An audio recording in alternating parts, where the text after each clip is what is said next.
Hey guys, Mark here. In this video, I'm going to be going over dropshipping advice that is fucking retarded. This is the type of advice that if you believe it, it'll keep you broke. It'll never allow you to actually scale and make the money you want to make. And most importantly, it's pretty contradictory to a lot of the stuff that you probably hear online about dropshipping. That's why my philosophy is unique. So take it for what it's worth. First up on the list, we have all you need is a winning product. I don't know why this was just adopted as like the mainstream way to do business online within the e-commerce space, but it's so fucking stupid. The product is a portion of the ultimate success equation, but it is not 99% of your success. It's not 90% of your success. I wouldn't even say it's 60% of your success. I would say it's closer to 50. It's still very important, probably one of the most important pieces. However, how is it that I could sell the exact same product to somebody who is selling the saturated product and I can make money with it and they can't? Well, it's because there's a lot more that goes beyond the scenes of just a product, right? There's a lot more that goes on behind the scenes, such as your funnel, your creatives. I made this whole video on like, what are you really competing on? Most people, they compete on a product. And what happens when you do that is you just test, and you continue to just burn through all your fucking money until you hopefully find a product that is so good that it makes up for every other bullshit part of your business, like your creatives, like your funnel, etc. And you're just hoping and praying to the dropshipping gods that you can somehow find a product that makes up for everything and allows you to be profitable. This is one of the most prevalent pieces of advice that is given to people, like just continue testing, test product. There's a lot more that goes on behind the scenes. So for that reason, I believe that this is one of the most destructive pieces of advice. So if this scale, S tier being the most retarded, I'm going to put this right at S tier. Next up on the list, we have this belief that as long as you have the right media buying strategy, as long as you know how to run your ads the right way, you'll be able to be successful no matter what. Look, I've been running ads since 2018, all right? I saw Facebook go through update after update. Back in 2019, Facebook said that they were going to make CBOs mandatory. Did that ever happen? No. And there has been time and time again where Facebook says that, hey, we're going to change everything. This is what you need to know about media buying, okay? AKA media buying just means running ads. The whole process of what we call clicking buttons, AKA having the super strategized method for running ads within your ad account, being super meticulous about your ad set settings, about how you scale horizontal, vertical, CBO, ASC, whatever. This is all coming to an end. You have to understand that Facebook and TikTok and all these ad platforms, Google as well, they're all moving in the same direction where you're getting less and less control over the account. And all of the targeting, period, on Facebook especially, is not done at the ad set level anymore. It's done at the creative level. So Facebook has now integrated AI into their creatives where they will tell you, well, they won't even tell you, but they're going to spend your money based off of your creative. They're not going to even spend it based off your ad set settings. It's mostly going to be based off the creative. So for example, if I'm running like a skincare product and I show a woman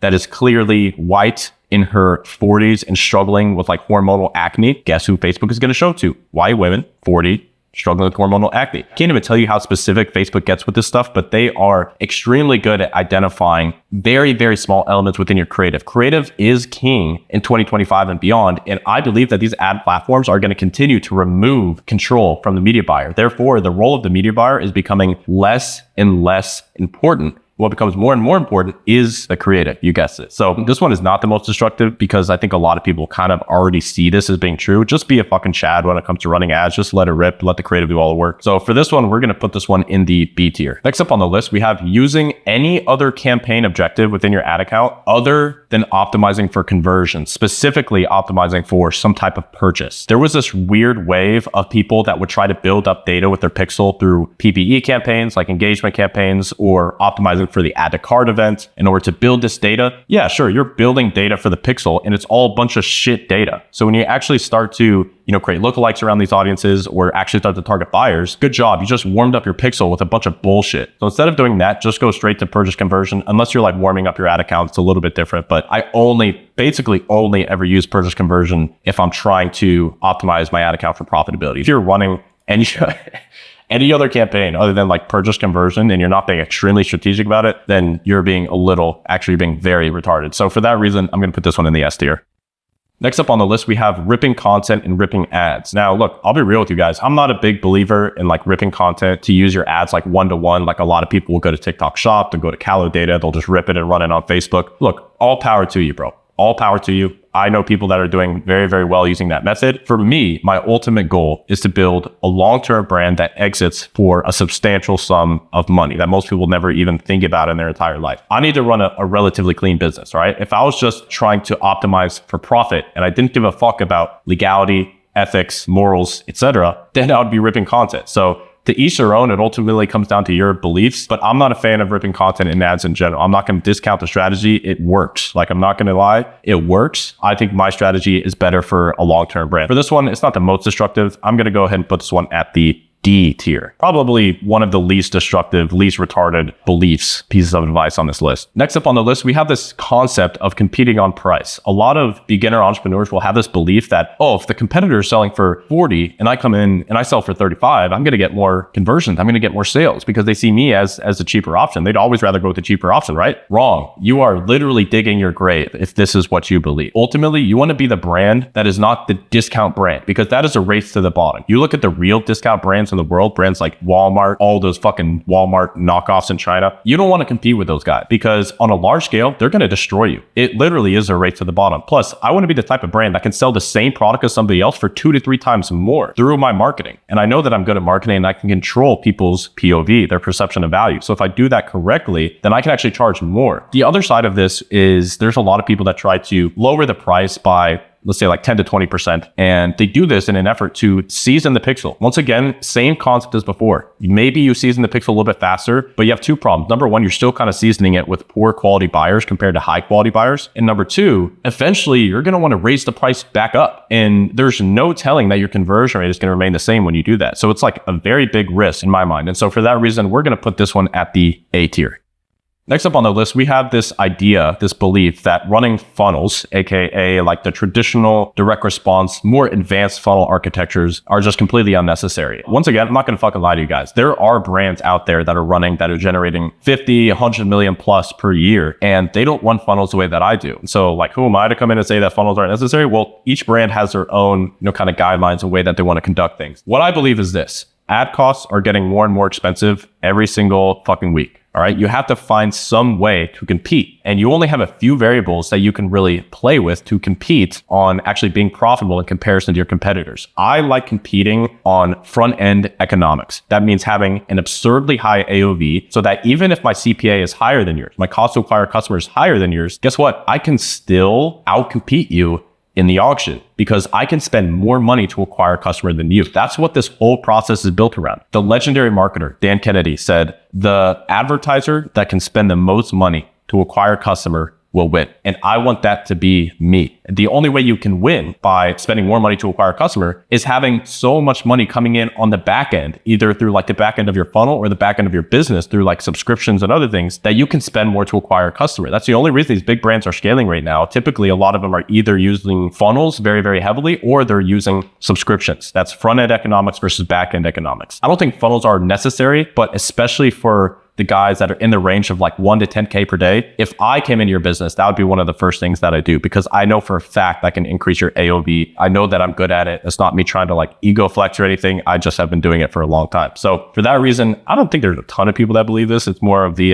the brand owners. But for this one, we're going to put this one at the B tier. Next up on the list, we have this concept of spam testing products. If you don't know what that means, kind of in the name, it's basically where you test a shit ton of products on typically like a general or a niche store, and you're just looking for early winner, right? So you could be testing like 10 products a day, 100 products a day. I know some guys are doing. And once again, this goes back to my central philosophy, right? If you want to build something that's long-term and sustainable, I know that I can pull a lot more strings than the product. I know there's things that I'm significantly better at than most people, and it's not product research. It's things like controlling the perception of value, like running funnels, competing on front-end, back-end economics, competing on creatives, competing on systems, on AI. I would much rather go that way than spam testing products. Plus, once again, I'm building a brand. So like I want that long-term exit value potential, and this is just like old bullshit dropshipping strategy. If you're literally just going to be a dropshipper and like churn and burn through products, this is probably a good strategy. But like most of you watching this video, that's probably not what you want to do. So for that reason, I haven't heard a lot of people talk about this recently. This used to be really popular when I was getting started in like 2018, 2019, 2020. But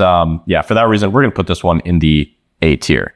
Definitely something that you should not be doing, and I'm going to call you retarded if you do. All right, next up on the list, we have being emotionally attached to your results, to your store. This is something that my good friend and business partner, Alex, talks about frequently. He coined it as ad depression. And I think if you've ever ran a business in your life, you've suffered from ad depression at one point in your life. It's literally when you're checking your Shopify store analytics, your ad analytics, you're looking at the ROAS, you're looking at how much money you made. And the majority of the time, you're not making a lot of money. And that has a significant impact on your mood, on your mindset. And I hated that. And I realized that actually very early on. I deleted the Shopify app from my store long ago. The only time that I can actually check performance throughout the day is through me messaging my team or me checking on my laptop myself, or else I would be checking that shit 24/7 and just creating unnecessary anxiety. If you want to be the worst possible decision maker of all time, get yourself in highly anxious, highly stress-filled environments and then try to make a decision. Like, that is the worst way to ever fucking make decisions. And I can tell you with 100% confidence, I have actually cut products in the past that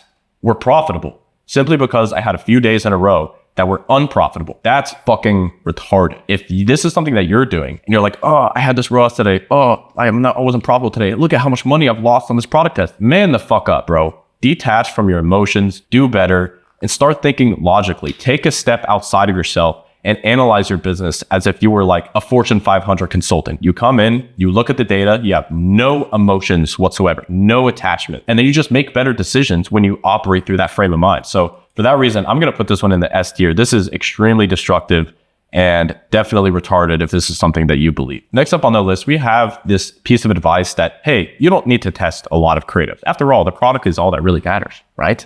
Right? Wrong. You need to run more ads. And when I mean that, I mean, yes, you need to test more ads, but that doesn't mean testing shitty ads. Like, I am testing, for example, one of my brands, we're testing anywhere from 20 to 30 creatives per day, right? That's a substantial amount of creatives a day for most people, right? That's almost 1,000 ads in a single month that's being tested. And I have personally noticed when me or my team are slacking off on our creative production, I slowly see the ROAS coming down just day after day after day. It's not going to be instant, but it is going to happen over time. And I never want to be in that position. You should, because it takes time to find a winner. Like, that's really a problem with this philosophy. Like, oh, you need to fix your creatives. Creatives are good. Yeah, if your creatives have good stats, that's great. But eventually that one creative that's like generating 90% of the sales for your business, that one's going to die. Then what? Then you're fucking cooked, dude. Then you may as well take off your fucking entrepreneur hat and go work at Mickey D's. You got nothing left. That sounds horrible. So what you should be doing is always testing creatives, always testing new concepts, iterating on the winners. I apply the 80-20 concept to my creative testing. 80% of the creatives are going to be iterations of the top performers. 20% is going to be completely new concepts that we've never tested before. One of those is going to extend the life of winners through horizontal scaling. And the other one is going to create completely new winners from scratch that are able to sustain 50K, 100K plus in spend. So for that reason, if you believe this, man, fucking retarded. I mean, I don't know what else to say. That was going in the S tier. A lot of retarded advice today. Next up on the list, we have this belief that everything on the internet is already there for free. You don't need a coach. You don't need mentorship. Everything is on the internet, especially with AI. Like, you don't need any of that. And I'll tell you that, like, the reason that I'm laughing at this is because I've heard this from people, and like time and time again, it's always from people that don't make a lot of money. Because I know for a fact, if I go talk with one of my ecom friends, his brand is doing, let's say, like 3 to 5 million a month. We're talking about this new way of testing our creatives, right? Where is that on the internet? I literally just came up with that new idea, new concept right then and there. I only shared it with one person. That dude doesn't even have any social media accounts. Where is that on the internet? It's nowhere to be found. The reality is, guys, and I'm telling you this as somebody who's been in the game for a while and is operating at a reasonably high level. There's always more levels, of course. The information that is the highest level, it's not on the internet for free. I promise you that. There's going to be some YouTube channels out there, some places where they are giving away like a lot of secret sauce, right? But there's always more. I promise you, there's always so much more than you could ever possibly know. There's so much more in my head that I haven't even shared publicly on YouTube just because there's a lot of fucking shit up here, man. It's hard to get it all out. And even beyond that, if you're the type of person that believes that you can do everything yourself, you are in for a unnecessarily painful life. The reality is that people have walked through your shoes before. They've been in your shoes where you're testing product. It doesn't even have to relate to business. Like, maybe it is like people that have tested products and they haven't worked out, even though it feels like you're doing everything right. People that have gone from girl to girl to girl, but never were able to find their wife. You're not the first to go through this fucking problem, man.